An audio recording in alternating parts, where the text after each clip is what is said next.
Hello, and welcome to Your Sparkly Brand. We're here to inspire and empower female entrepreneurs like you. This podcast is all about delivering no fluff, high value content that helps you grow your business. It doesn't matter if you have no budget and are still DIYing everything on your own. We're giving you the tips, tools, and strategies you need to build a sparkly empire. I'm Lauren Tassi, a copywriter and launch strategist, and I'm here with my co-host and branding, marketing, and web design expert, Megan Gersh. Hey, what's up? How's it going? I'm doing good. How are you? I'm good. It's been kind of a slow week on this end, but just putting in the time, putting in the work. I usually try to focus on like business building activities when it's kind of slower. Awesome. Well, will you introduce us to our guest? Yeah, absolutely. So I'm so excited to introduce you guys to our guest today, Chynna Benton. She is the head honcho at Byte Bodega. She primarily works with millennials who are ready to start a thriving virtual assistant business so that they can work from anywhere in the world, which is amazing, by the way. Chynna helps her students to learn the skills that they need to be a successful VA and book clients with more confidence, which we love. She has spent years working as a VA and OBM for seven-figure business owners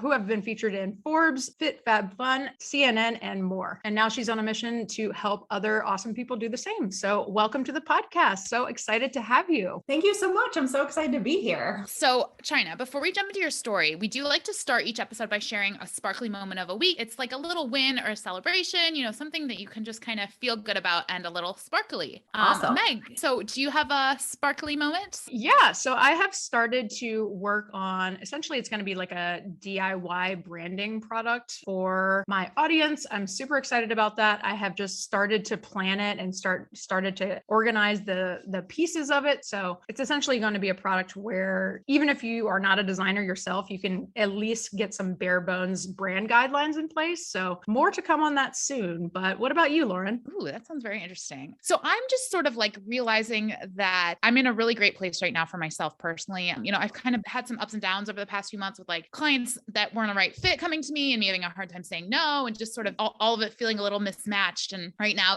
this is luckily the last podcast before the wedding. So I have one great client who's paying me well, loves what I'm doing. I love working with him and it's not taking up much of my time. So I have all this personal time to do all the crazy stuff I need to do. And then I spend like an hour or two a day on client work. And then I just do the rest of it is living my life. So sort of realizing that all those ups and downs have led me to be right where I need to be right now. I love that so much. We love a good work-life balance. And, I'm sure you're feeling good about that as you kind of move towards the wedding. So Chynna, do you have one that you want to share as well? Yeah. So I live outside of Boston now, but I'm originally from Pennsylvania and my whole family is there. And this past weekend, I took a long weekend to go home and visit everyone for the first time in a very long time. And I came back today. This is actually my first day back to the office. And thankfully my team and between my team members and the systems that we've built, I came back feeling not super overwhelmed and drowning in all of the tasks and everything that kind of went to the wayside while I took time off. And that was one of the first times that happened in general. So I was really, really grateful and just like wanted to acknowledge that like we are moving in an awesome direction and, like having systems and support behind you. And like, that's what it's all about, right? As a business owner, just like having that behind me and coming back and kind of feeling that was a really, really great feeling this morning. So I love that. I love that so much. Yeah. I feel like this is a great way to get into your story too, because that's what it's the systems and the processes are where I'm not doing so well. So why don't we jump in? Why don't you start by telling us about your entrepreneurial journey and sort of where you're at in your business right now? Yeah. So back in 2017, I was working in the wedding industry. My whole education up to that point was I want to be a wedding planner. I still love the wedding industry. And I was working, we had just moved to the Boston area for my now husband's job. And so I was uprooted from everything and I started working at a local wedding venue. And the job that we had relocated for, we found out shortly afterwards, my husband was being laid off from. So I'm typically an optimistic person, but I went into like a full panic mode and decided that I was going to make money on the side of my day job that I actually like. And I was going to figure out a way to do it. And I found the virtual assistant world and I kind of just like dove in head first and accidentally quit my job 6 months later because I just like grew so quickly and my clients were wonderful to me. And thankfully in that kind of 6 month period, my husband found a new job and all was well there. But I found that I kind of thrived in the organization and the back ends of everything. And I really loved what I was doing. And it just didn't make sense for me to drive 45 minutes to work, drive 45 minutes home, not have any vacation, and just have all the inconveniences of working a regular job whenever I could do VA work full time and make just as much money, if not more. So that's kind of how I stumbled into entrepreneurship and didn't really intend to, but it all worked out for the best. Fast forward several years and I transitioned into an OBM role, working on a higher level with 6-figure, 7-figure business owners, managing all of their processes, systems, all those good things, and did a lot of Pinterest management work as well. And now,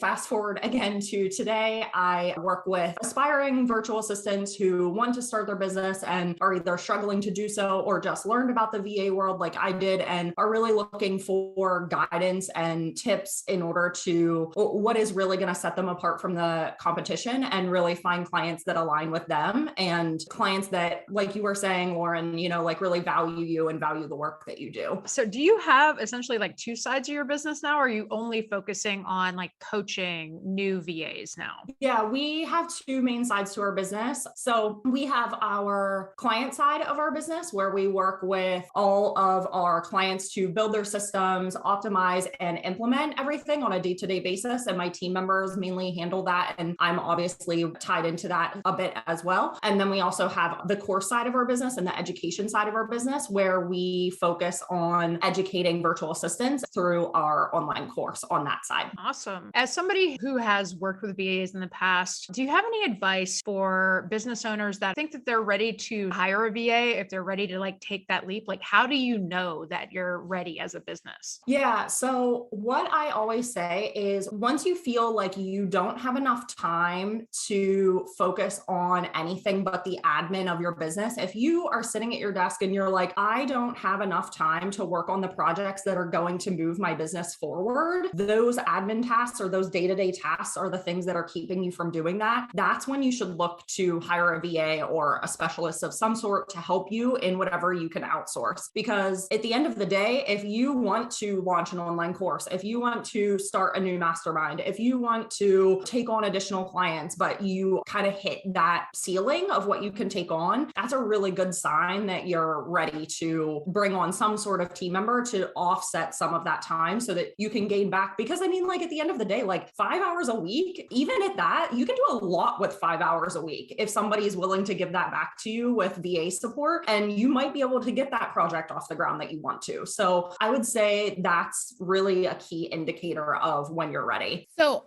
I struggle a lot with delegating. Like I'm definitely a control freak. Do you have any tips or like for someone like me who maybe really like has no idea how to sort of hand things over in their business? Do you have any advice for that? Yes, absolutely. So this is where my nerdy side comes in, but I am a huge fan of SOPs, which if you're not familiar are standard operating procedures. And what I find happens a lot, and maybe you'll resonate with this, business owners will hire a VA because they know they need help. They know they need to outsource, but they don't have that SOP or that training material in place for that VA to learn how it is that you as a business owner, control freak who obsesses over their business because it's awesome, wants it done, right? So you can say to me as your VA, hey, I want one blog post drafted every week. Well, that's awesome, but that gave me like little to no information about how you want that blog post formatted. Do you want it to be 300 words or 1,500 words? Do you use header tags? There's a million other questions that come into play. So what I would say is every single task that that you're going to outsource from the beginning, before you even hire that person, have an SOP in place. And what this can look like is a Google Doc that's written out step by step, like this is step 1 to writing a blog post. This is step 2. And you can have those parameters in there. This is how I like it done. And you can put all of those nitty gritty details in there so that your VA knows that that's what you're looking for, right? So they can format it to be exactly how you want it to look. And another way that you can do this, so there's a Google Doc kind of structure, and then there's a Loom video or a screen recording that we all know and love in the freelancing world, where you can film yourself doing the exact thing that you plan to outsource and talk your way through it. And then whenever you hire your VA, basically say to them, okay, here's your training video, watch this. I give you all the step-by-step details that you're going to need. And if you have any questions, let me know. And that's going to give them 95% of the information they're going to need without you having to handhold them, send endless revisions back and forth. And it's a really, really good way to make sure that all of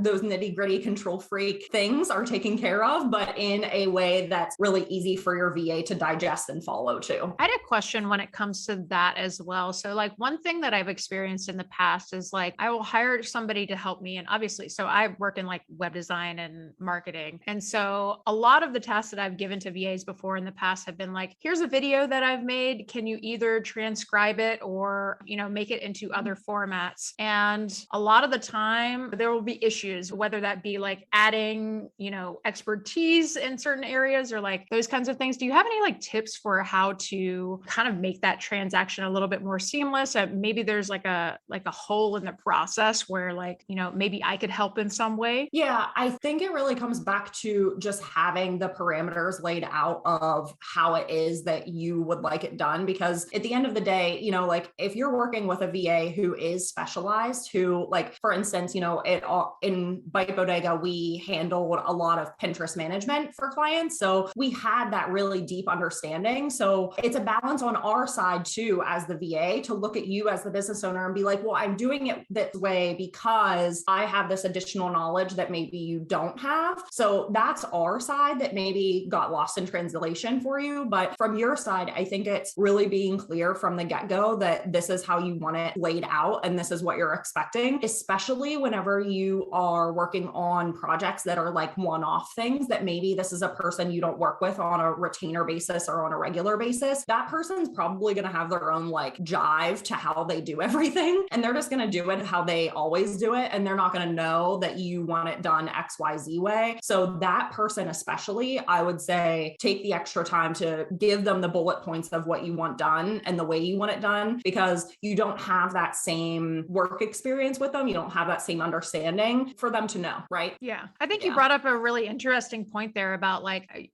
if you are specifically trying to market to like a platform like Pinterest or something like that, finding a specialized VA might be a helpful kind of route to go. Any other tips that you would recommend on how to find the right VA for you? So making sure that it's a good fit for your business. Yeah. What I always tell business owners is be really clear about what it is that you need out of your VA, right? So sitting down and really taking some critical time and saying like, do I need this person to be available during the workday? Do I need this person X amount of hours a week? What specific tasks? And I always say like 3 to 5 tasks at a max, right? That you can start with, that that these are the 5 things that you need to get off your plate. And these are the things that you need help with, because you might find, to your point just a moment ago, you might find that you really only need a content specialist. Like you don't need a general VA, but if your tasks are blog creation and posting to Instagram, writing captions, making graphics, and really generating content for you, you might not even need a generalist VA. Once you do that kind of back end work and you realize what it is that you need, you might be able to just go hire a specialist and get even better performance on what you need, just because you took that time to really get clear on what it is that you need out of your VA. The other side is just work style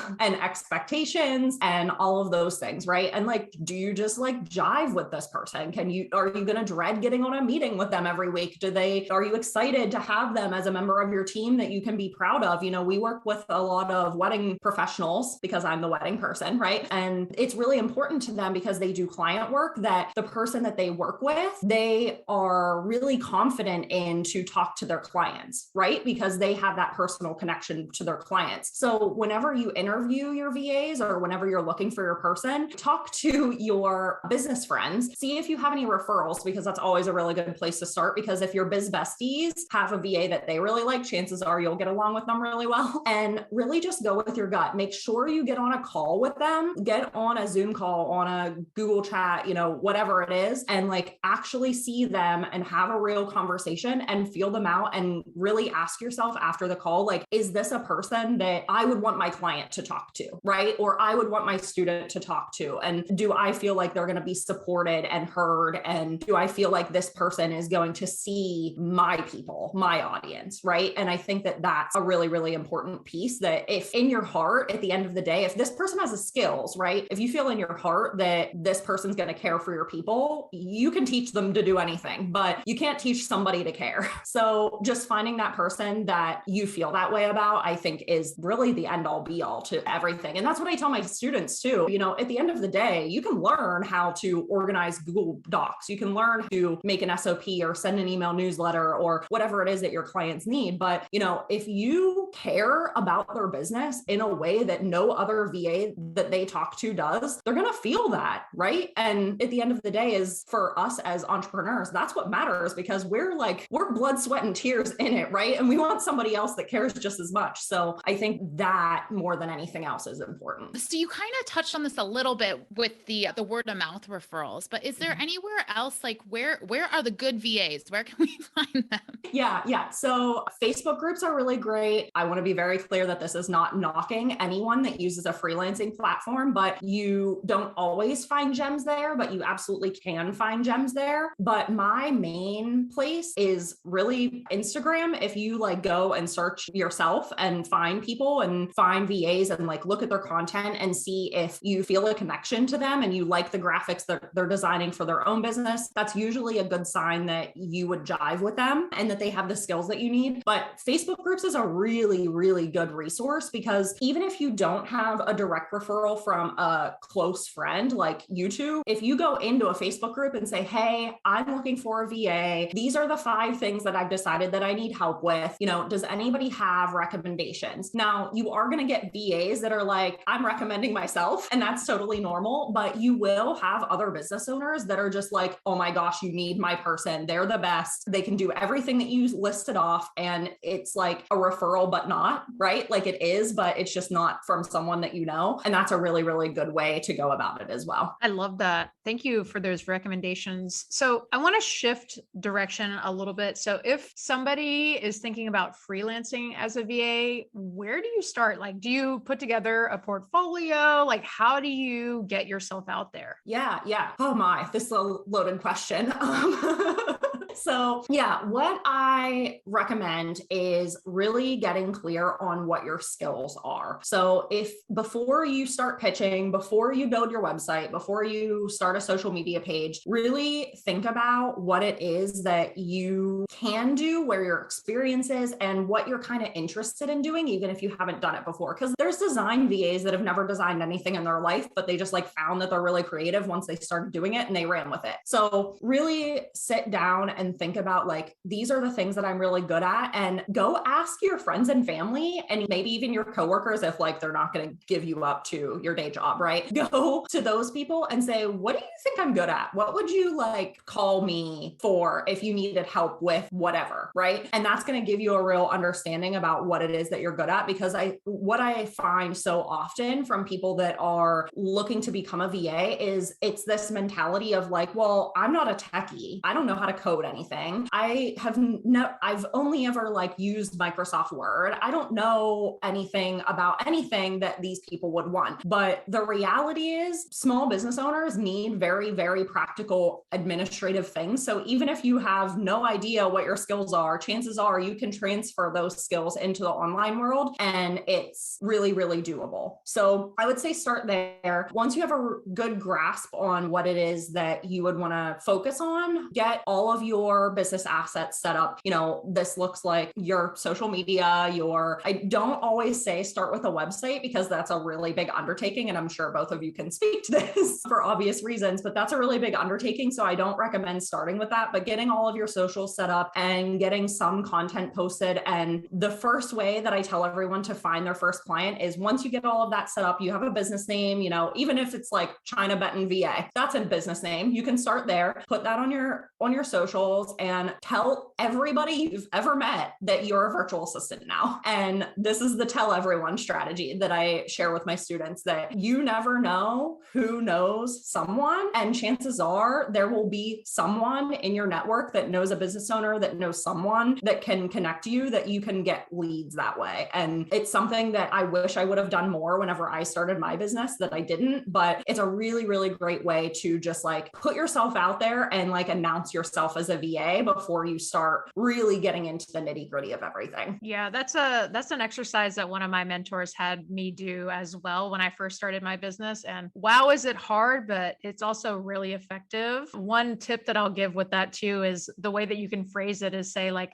is there anyone in your network that you know that might need this? So that way it kind of takes the pressure off that person and it puts it into like, oh, I'm just like introducing myself as like this new identity. Is there anyone that you know that I might be able to help? Yes, absolutely. And it kind of removes the pressure from that person to like be that person for you. Exactly. And they have the ability to say no really easily if they want to, or they can say nothing at all. And that's fine too. You can just move on with your life and find the next person. So what was one aha moment or big turning point for you in your business? Oh man, I think the aha moment, the biggest one for me personally was right at the beginning whenever I booked my 8-hour a week client, which was like my biggest client that I had ever booked. And it was like 2 months after I started my business, like before I quit my day job, I was still working on the side. And it was like, oh, this is not just something where people are looking for like 2 hours a week of like, can you just label my emails for me? This is something where people are actually willing to invest real money in this. And this is something that I could make real money at. And that was definitely an aha moment of this does not need to be just a filler for your husband's layoff. This can be a real career option because there are people that are willing to hire you and there are people willing to pay real money for what it is that you do. And yeah, I think that was the moment that I was like, okay, I can really not just make money, but make a real career out of this. I love that so much. I feel like everybody has that moment in their business where you get like an ideal client and they're paying you properly. And it's just like, whoa, like somebody actually wants to hire me for this. And I'm like having fun too. Like, what the heck? Yes,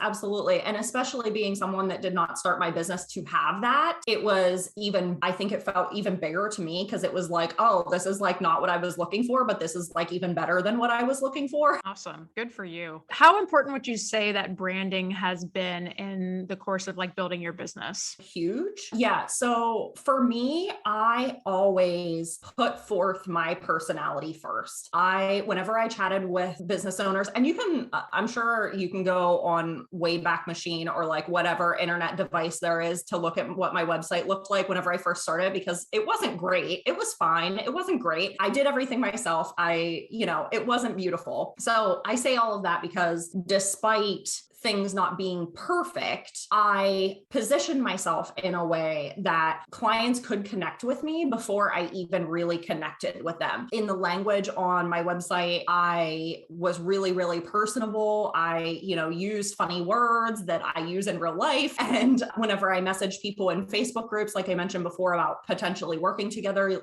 I always went and looked at their businesses and what it is that they did and like really tried to connect with them on that level and show them that I cared. And I think my consistency in the way I presented myself that way, but also in my actual branding, in the fact that I always referred back to my website the same way. I kept my branding consistent. My colors were consistent. My designs were consistent. It really showed that I wasn't just doing this as a hobby. This was my business. This was something I took seriously. And I think that that's something that business owners in one sense or another are afraid of, right? That they're hiring the VA that's just like, I just want to make money on the side and like sit in my pajamas. And I didn't want to position myself that way. So I think my branding and the way I communicated set me apart that way because they could see that this is something that I took really seriously, that they could trust me with their business, right? And so do you have any favorite tools or hacks that you use that will help save us some time? Yeah. So I'm a big fan of project management systems. I don't know, maybe you two have mentioned what you use already, but I love Asana, and a ClickUp is another really great one, especially if you're working with a VA. So I truly, to my core, and I will preach this from the rooftops, believe that if you have any team member for any amount of time in your business, you have to use a project management platform because it's the only way that you can give your VA or your team member clear due dates, clear expectations. It just provides so much clarity around communication and just everything for for that person so that they know what to expect and how they can please you, right? Like that sounds like a weird way of putting it, but that's what it boils down to. So that's for sure one. And I use Asana in my business currently. I love Toggle for tracking your time. That's another really big one, not only for the client side of our business, but for our online course side, because we can really see where our time is going. And you can do that with your team as well. You know, like, does it make sense for us to be spending 5 hours a week on Instagram? I don't do that, but let's just say for an example, we do. Are we booking clients from that? Are we gaining new students in our online program from that? And if you don't have that data to look back at, it's really easy to look back and be like, okay, where'd my week go? Because you don't track it. So that's another really big one for us. We love Google Drive for obvious reasons that I don't think that you guys want to be bored with today, that I love it for all the same reasons we all do. And I love Dubsado. That is from my nerdy heart. I've used every CRM with every client that I've utilized or that I've worked with in one way or another. I've circled through them all, and I can say with full confidence that they're all great. They all serve different purposes and they all do different things well, but Dubsado is by far like my number one choice. So I'll step off my soapbox about that, but that's the number one for me. I am new to Dubsado and I had a VA set up my Dubsado.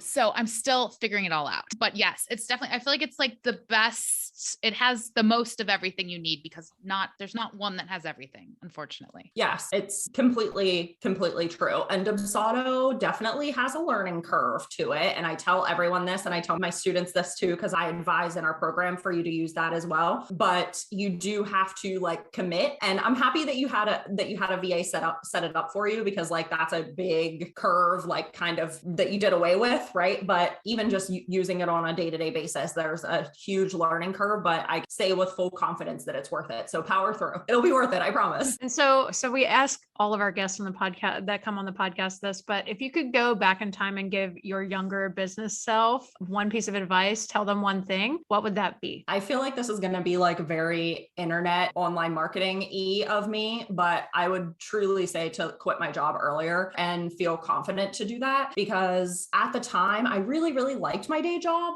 Like I mentioned before, I didn't set out to quit my day job. I was very fortunate that way that it just kind of happened, but I held on to it because I was like, well, I like my day job. What if I quit and then this doesn't work out? This like weird, get people on the internet to hire me thing doesn't work. And then I have to go back and my job isn't there anymore because they couldn't just leave my job empty, wondering whether I'd come back or not. Right. So I held on to it for as long as I did for all of those reasons. And looking back now, I really just limited myself and overworked myself whenever I could have just focused on getting clients that I would have gotten anyways. And instead I worked like 80 hours a week for 4 to 5 months when really I could have just like been focused on what was going to build my career over the next 5 to 6 years. Right. So that's probably what I would say. Don't be afraid to quit. That's great advice. Like I went through so much anguish when I quit my last full-time job. Like it was just like tore me apart inside leaving it. And then it was just like, but it's all fine.